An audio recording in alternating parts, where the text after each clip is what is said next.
Hi guys, kinsa to giubo diha?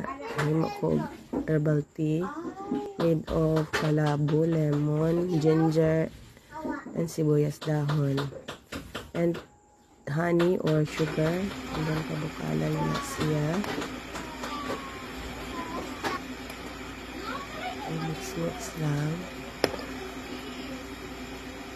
Look ini guys sa ubo guys.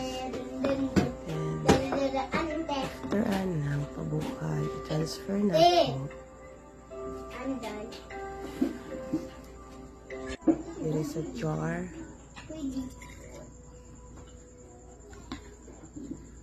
I add glasses with cellphone. You can brush the print. Holy shit. And then, so pour some hot water. Pour some hot water in the cup. Char. And then, butang tayo na siya. So, herbal tea para sa ubo. Nagsipilyo ra rin. Pwede po siya i-direct 3 tablespoon. Ano na may space? How about So, refreshing ka siya guys. Hindi kayo sa putol lahat.